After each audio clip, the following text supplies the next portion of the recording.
नमस्कार विद्यार्थियों। उम्मीद है आप सभी घर पर सुरक्षित होंगे, आपके परिजन भी सुरक्षित होंगे और कोरोना काल में कोरोना प्रोटोकॉल का पालन कर रहे होंगे और उसके प्रति एक जो अवेयरनेस करने का कार्य हम कर सकते हैं, जागरूकता का, वो कार्य भी आप कर रहे होंगे।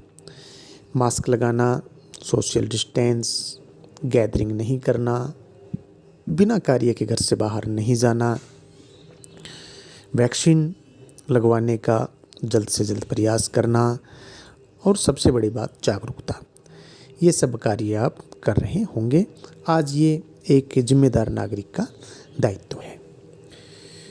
व्याख्यान आज हमारा होगा राजस्थान में अकाल पर। जो टाइटल है इसका वो है राजस्थान में लगान व अकाल। इससे पहले हम 4 व्याख्यान इस सिलसिले में कर चुके हैं। विगत व्याख्यान की हम बात करें तो हम बात कर रहे थे कि जो जागीरी क्षेत्र हैं उनमें खालसा की बजाय अपेक्षाकृत दयनीय हालत थी। यदि दोनों का तुलना किया जाए तो जागीरी क्षेत्र, जो सामंत के जागीरदार के जो क्षेत्र में रहने वाले लोग थे, जो ठिकानेदारों में, वो जो अत्याचार हैं खालसा क्षेत्र के अत्याचारों से निश्चित रूप से अधिक थे। अब हम बात करते हैं आज आगे। राजस्थान का जो रेगिस्तानी प्रदेश है उसमें अकाल सामान्यतः होते हैं। कोई हम लोगों के लिए अकाल कोई नई बात नहीं है। फिर भी 1888 से पहले अकाल बहुत कम पड़ते थे।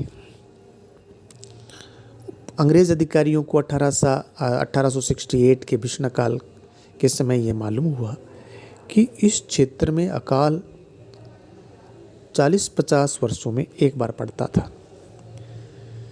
1868 से पहले जो अकाल है वो 1812-13 में पड़ा था और 18वीं शताब्दी में 1789 में पड़ा, 1746 में पड़ा। 17वीं शताब्दी की बात करें तो 1661 में ये भयंकर अकाल पड़े थे।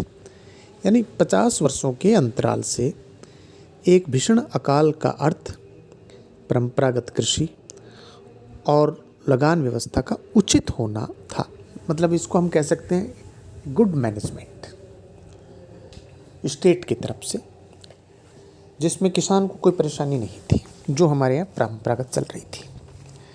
उसमें चाहे हिंदू शासक रहे हों चाहे मुस्लिम शासक रहे हों।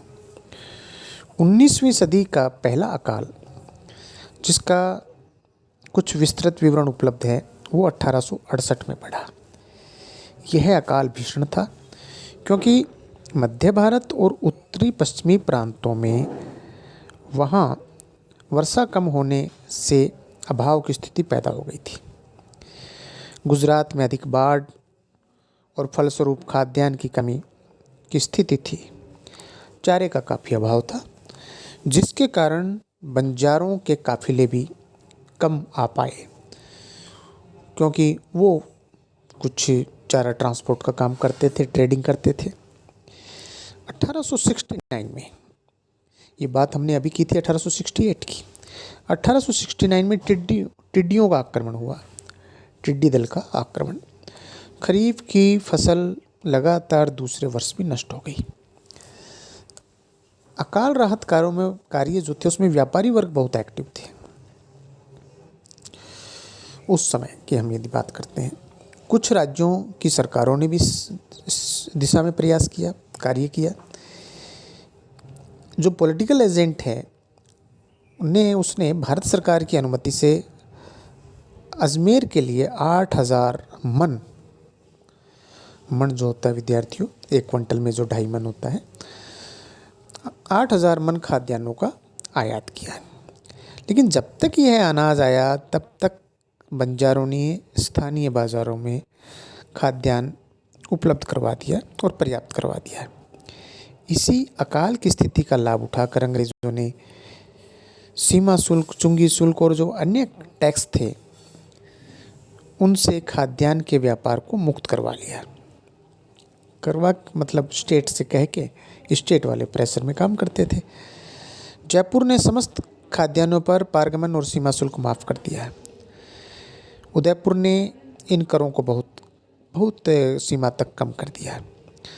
मारवाड़ ने इस दिशा में तथा कृषकों को सहायता पहुंचाने में कोई कार्य नहीं किया।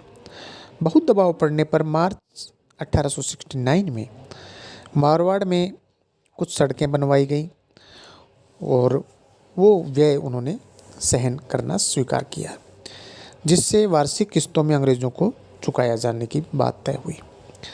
बीकानेर में स्थिति बहुत खराब थी। जागीरदारों की कोई रुचि अकाल राहत कार्यों में नहीं थी और राज्य प्रशासन कोई मतलब यूँ कहें कि कमज़ोर था, दुर्बल था।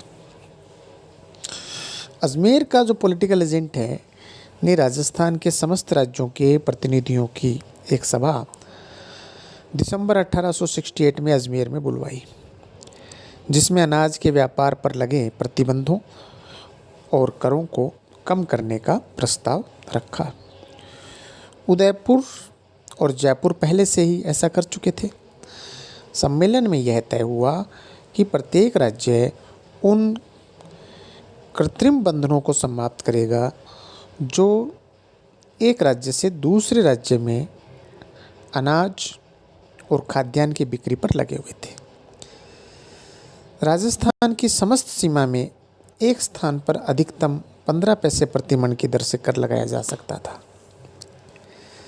एक सामान्य नीति यह भी निर्धारित कर दी गई कि यदि गेहूं का अभाव एक पूर्व निश्चित मूल्य से अधिक किन्हीं भी दो राज्यों में हो जाए तो अकाल का प्रारंभ मान लिया जाए।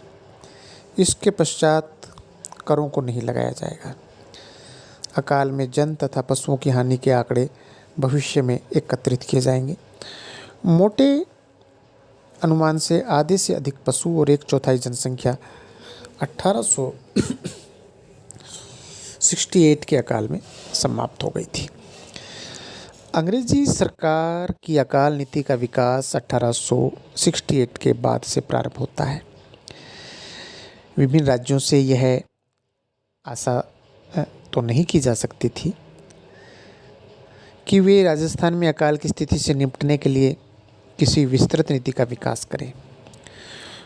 उनका दृष्टिकोण स्वाभाविक रूप से अपने राज्य की सीमाओं की परिधि में था। इस समय अकाल की समस्या का प्रयोग अंग्रेज़ों ने भी केवल खुले व्यापार की सुविधाएं उपलब्ध कराने तक सीमित रखा। रेलों का जाल राजस्थान में बिछना प्रारंभ नहीं हुआ था और अंग्रेजी नीति ने अकाल का प्रयोग रेलों के विस्तार के लिए नहीं किया। यद्यपि पॉलिटिकल एजेंट ने कुछ श्रेय खाद्यान्न पहुंचाने और भूख से मरने वालों की संख्या कम करने के लिए रेल जो मैनेजमेंट है उनको दिया।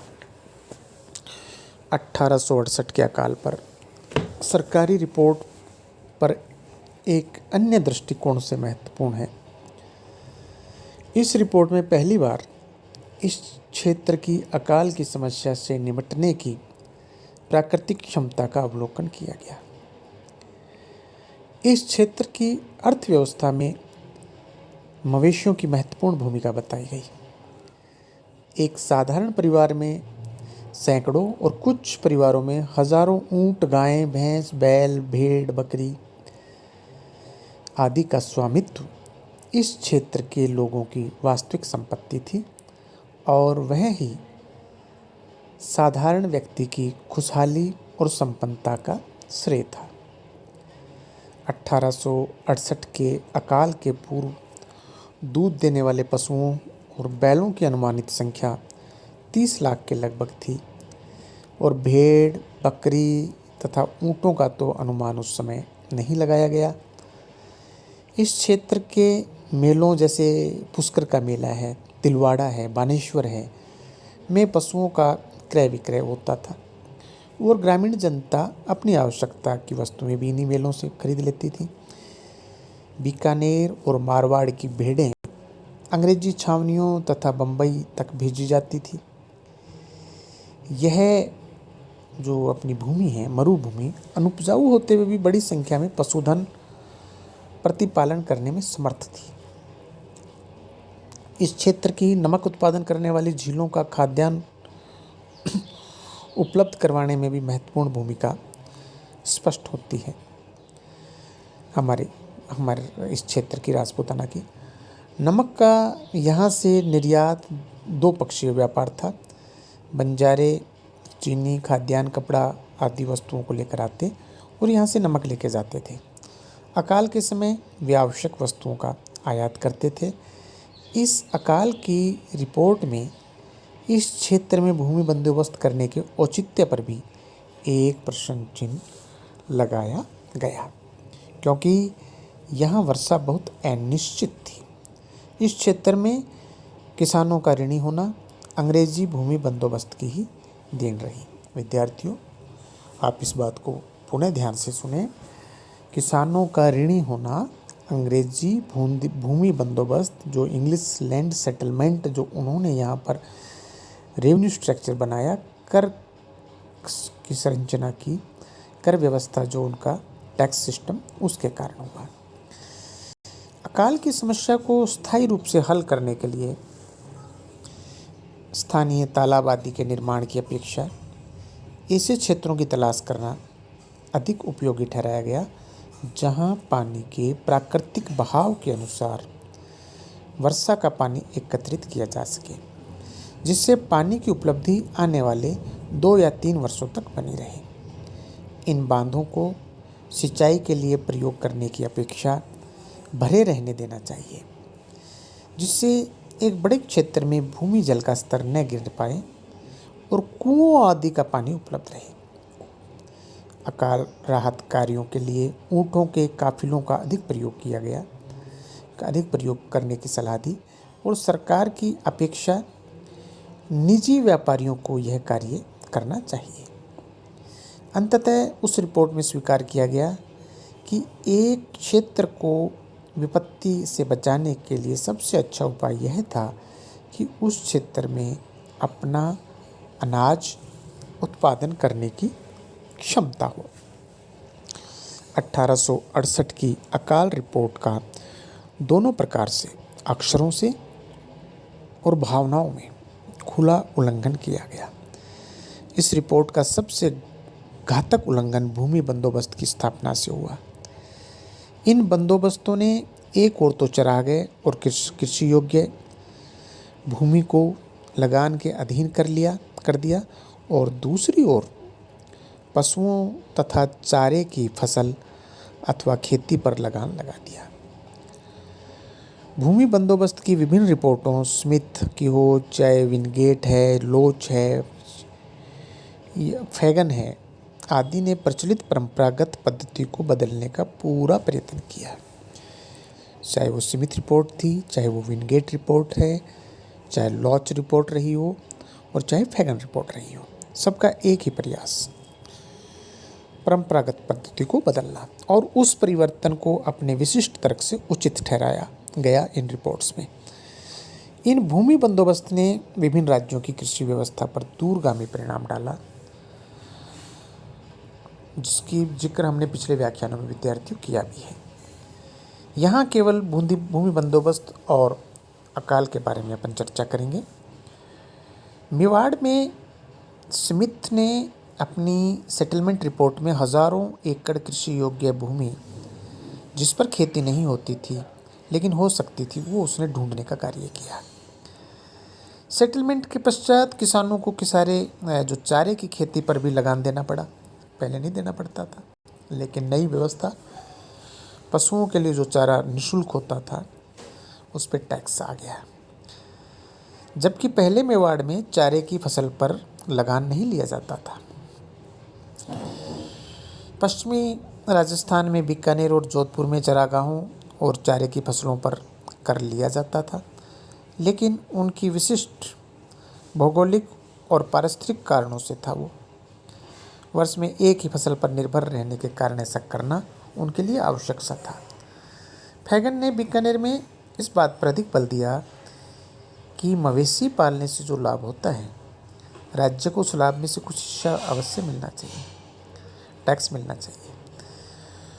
चरागाह कर की नई दरें और मवेशियों की इकाइयाँ निर्धारित कर ली गई। एक गांव से वसूल किए जाने वाले इस चरागाह कर, जिसको भूंगा कहा जाता था, को गांव में श्रेणियों में विभाजित कर दिया। इसका परिणाम यह हुआ कि गांव में प्रत्येक व्यक्ति एक दूसरे के खिलाफ हो गया और उसके अधिक से अधिक पशुओं का पंजीकरण करवाने में लग गया।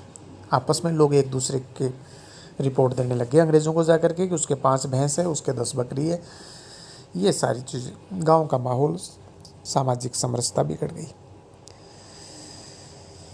और गांव में यदि किस गांव की हम बात कर रहे हैं, यदि गांव में मवेशियों के मरने अथवा निष्क्रमण से अंगों की संख्या कम हो जाए, यानी वर्ग व जो क्लासिफिकेशंस की है, तब भी गांव से मिलने वाला भूंगा जो है उसकी वो बढ़ता जाएगा, कम नहीं होगा पिछले साल से। आपके पास की मवेशियाँ हैं, नहीं हैं, मर गई, नहीं मर गई। और ये जो व्यवस्था थी, ये इसने जो गांवों की एक अर्थव्यवस्था थी उसको बिगाड़ दिया।